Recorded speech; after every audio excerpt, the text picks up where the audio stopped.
Yeah, so in a couple of our maker meetings videos, we've been using Lean Canvas as we've done some product planning. And if you don't know Lean Canvas, it's a tool for product planning, especially for new product introduction or introduction of a major new feature set. And it's just a way to methodically walk through from an outside-in perspective what you're going to build that's going to be differentiated and unique. One of the things that we wanted to do was be able to author a lean canvas just using Markdown. Just having it be plain text, something that we could edit, something that the agents could edit, but then we wanted it to render nicely. So I've got a new project going here, Lean Canvas. We've got a test canvas in Markdown format, and this is the one that we want to render.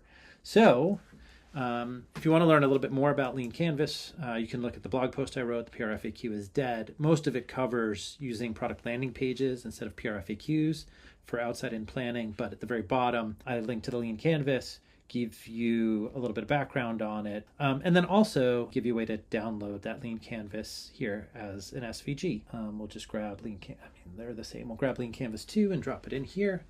And now we've got an SVG, right? It's just an image. But what we can do is create a Stoa rendering plugin that will turn this markdown into this view anytime I click on the file. We'll actually do it as a two-step instead of just a one-shot. I just know from experience that asking the agent to create a rendering plugin and go all the way to where we want is a lot to ask.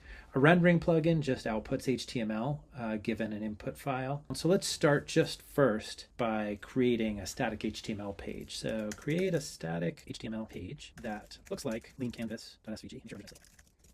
And this just will be our interim step, making sure that we can get an HTML rendering of a lean canvas. While that's happening, you can get a lot more information about plugins on our documentation site. So docswithstoa.com. Under the space plugins, under the developer's guide, you can see the whole API reference. The agent within Stoa has the plugin reference handy, and so you can just ask it to create a Stoa plugin. Specifically, we're going to be creating Stoa rendering plugin, so that's what we'll guide the agent to do. Okay, what do we think? Channels, revenue streams, cost structure. Yeah, pretty good. I like that a lot. Okay, so again, this is just static HTML, right? Like literally all it's done is make an HTML version of this SVG image, which is great. But what we want to do now is tell the agent that to now create a Stoa rendering plugin for Lean Canvas Markdown. These files of .canvas.id, there's an example one in test.canvas.id. We want these files to get rendered to look like Canvas.html, Lean Canvas.id, Okay, looks like we've got the canvas renderer output. The agent has finished. Let's see what happens when we click on the test canvas. Ah, amazing. So the test canvas is rendering.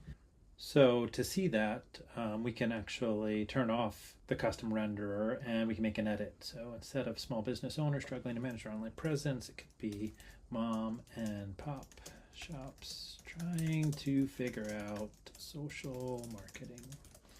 And then when we turn the renderer back on, we can see that everything updates as expected.